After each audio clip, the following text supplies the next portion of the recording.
The air itself seemed to crackle with tension. A millionaire, Chief Kennedy, froze. His heart, usually so steady in boardrooms and under pressure, lurched violently.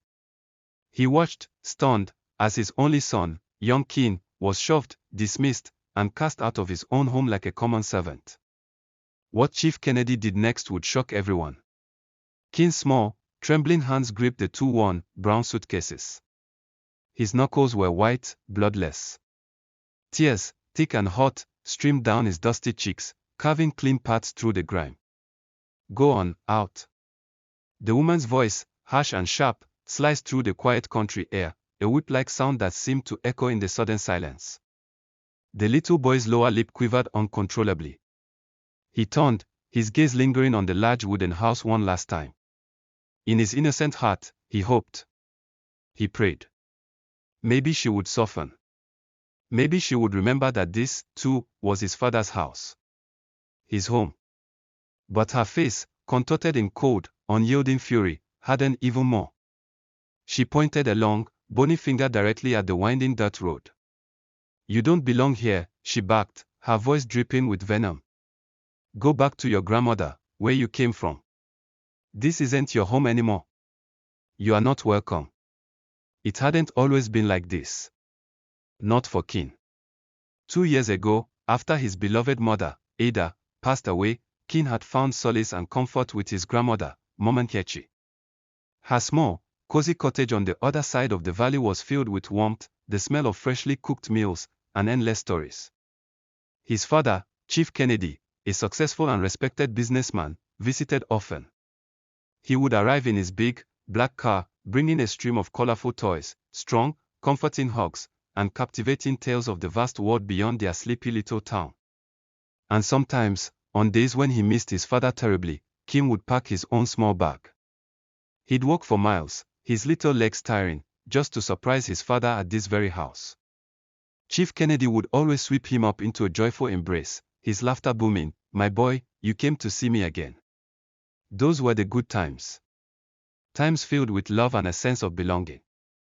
But this time, everything was different. Chief Kennedy had been gone for nearly a month.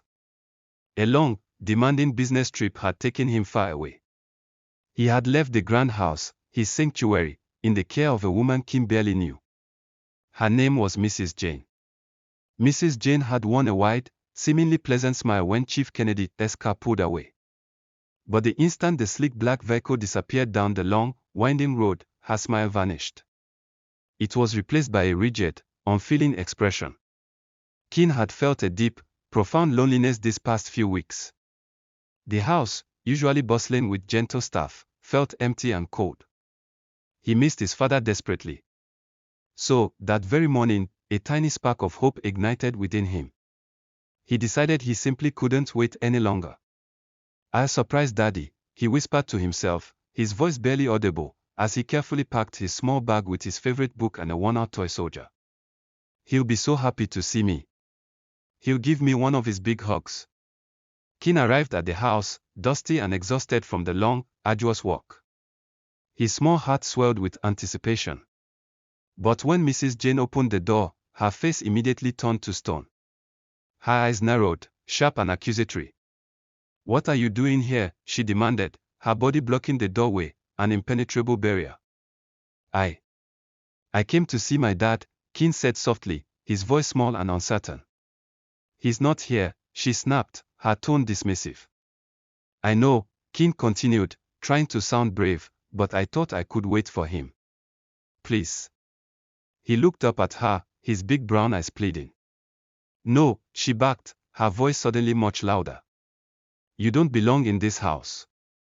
Your father left me in charge, and I say you're not welcome. Get out." Kene's chest tightened painfully. He felt a familiar lump forming in his throat. But I'm his son."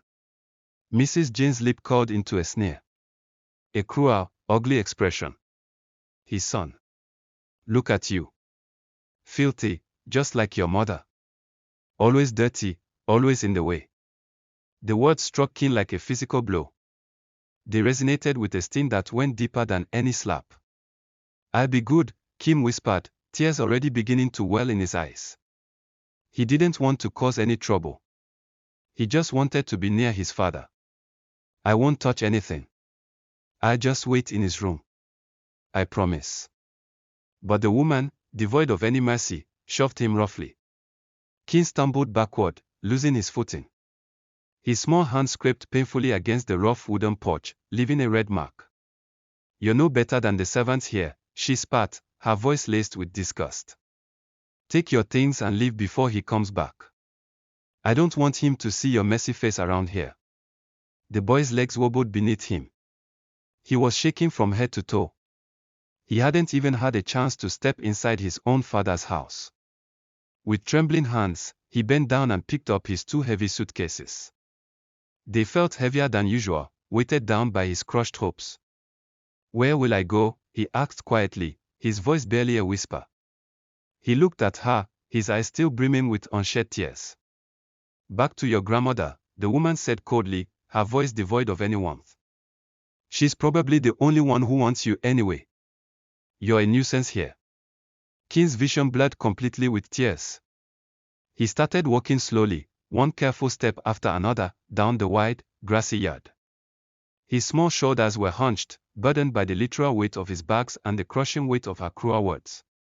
Each step was a struggle.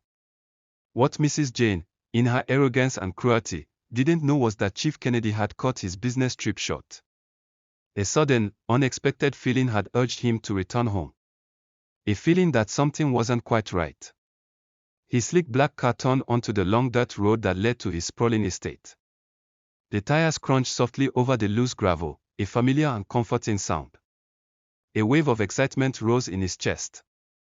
It had been weeks, too many weeks, since he'd last seen his son. He couldn't wait to surprise Kene with the gifts he'd brought back from the city, a new football, a remote control car, and a book of Nigerian folktales. But as his car neared the grand house, his excitement quickly turned to confusion. Then, a cold dread. There, in the middle of his perfectly manicured lawn, was his son. Kene. Crying. Struggling. The small boy was trying to drag 2 oversized, heavy suitcases across the grass, his little body trembling with effort. Chief Kennedy slammed on the brakes. The car skidded slightly, coming to an abrupt halt. His heart dropped, a leaden weight in his chest. A sick, churning feeling started in the pit of his stomach. Kene. The boy froze instantly, his tear-streaked face slowly turning towards the sound of his father's voice. His lips trembled, unable to form a coherent word. Daddy, he finally whispered, the single word a broken sob. Mrs. Jane, still standing on the porch, stiffened visibly as she saw the car. The color drained from her face, leaving her ghostly pale. She looked like she had seen a ghost. Chief Kennedy's eyes darted wildly, first to his crying son, then to the woman standing frozen in the doorway. A cold, fierce rage, unlike anything he had felt in years, began to rise in his chest. It simmered, then boiled. Daddy. Kene's small voice cracked, a fragile sound of pure anguish, as fresh tears rolled down his dirt-smudged cheeks. The millionaire's chest tightened painfully at the sight. His boy. His only son. Standing there, abandoned, in the middle of his own yard with 2 old suitcases. Kene's small shirt was wrinkled and stained, his tiny arms trembling under the impossible weight. Kene, what's going on? Chief Kennedy roared, his voice uncharacteristically loud and rough. He practically vaulted out of his car, slamming the door so hard it rattled the windows of the vehicle. Kene carefully set the suitcases down, his small shoulders still heaving. He wiped his eyes with his sleeve, smearing the dirt and tears even more. She said, I don't belong here, he whispered, pointing a trembling, accusing finger at the woman still standing motionless on the porch. She said, you didn't want me anymore. Chief Kennedy's head snapped toward Mrs. Jane. She froze, like a deer caught in headlights. Marcus. I mean, Chief Kennedy, I can explain, she stammered, her voice suddenly high-pitched and desperate. You'd better, Chief Kennedy said, his voice dangerously low, each word laced with icy fury. I didn't mean any harm, she began hastily, trying to sound reasonable, even apologetic. I just thought it would be best if the boy stayed with his grandmother. He came here unannounced, dragging dirt all over the house. I was trying to maintain order. That's all. Surely you understand. Her voice wavered, a desperate plea, as Chief Kennedy stalked toward her, his eyes blazing with an inferno of fury. Order, he repeated, his tone so sharp it seemed to cut through the very air. You think throwing my son out like a servant is maintaining order? His voice boomed across the vast yard now, echoing with barely controlled rage. Marcus, he's just a child. He doesn't understand how things work in a house like this. She gestured around at the expensive furnishings visible through the open door, trying to justify herself. No, Chief Kennedy thundered, his voice reaching a crescendo, you don't understand. This is his home. Not yours. Not even truly mine, in the way you mean it. It's his. It has always been his. The woman's face paled further, turning a sickly shade of white. But You've shown me who you really are, Chief Kennedy said, his voice now cold, flat, and final. And I have no place in my life for people who treat my child like trash. No place at all. He turned away from her, his expression instantly softening as he knelt down in the soft grass. Come here, son. Kene hesitated for a moment, still dazed, before running directly into his father's open arms. Chief Kennedy wrapped him tightly in a hug, a fierce, protective embrace, burying his face in the boy's small shoulder.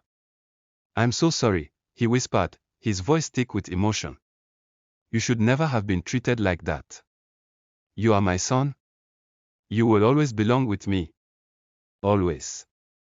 Kene sobbed uncontrollably into his father's chest, clinging to him as though he would never, ever let go. The fear, the hurt, the loneliness of the past weeks poured out of him in a torrent of tears. Chief Kennedy stood, gently lifting his son into his arms. He looked back at Mrs. Jane, his gaze now icy, devoid of any shred of pity. Pack your things, he commanded, his voice utterly devoid of emotion.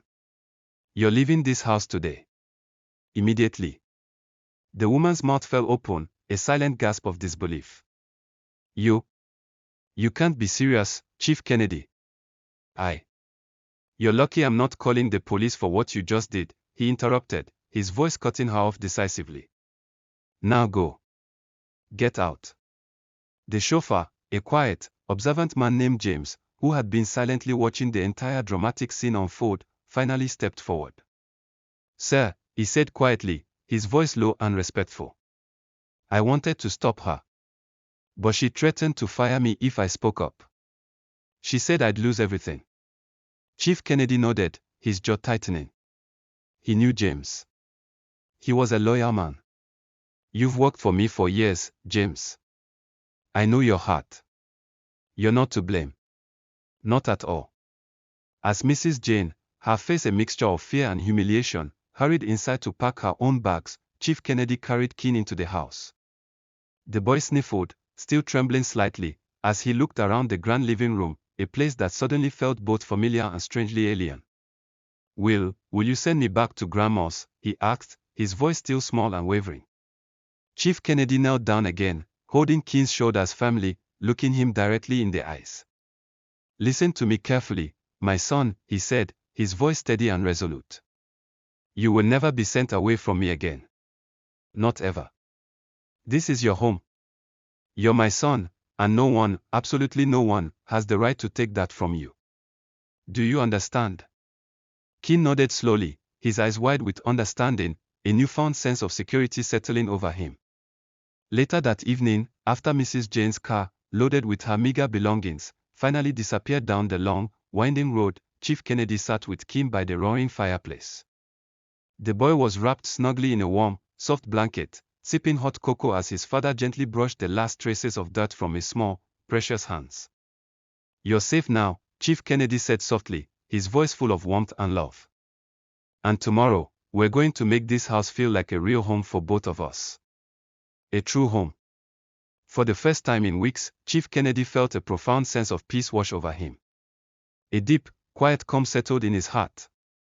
He knew then, with absolute certainty, that no amount of money in the world, no business deal, no material success, mattered more than the precious boy sleeping soundly in his arms. His family was everything.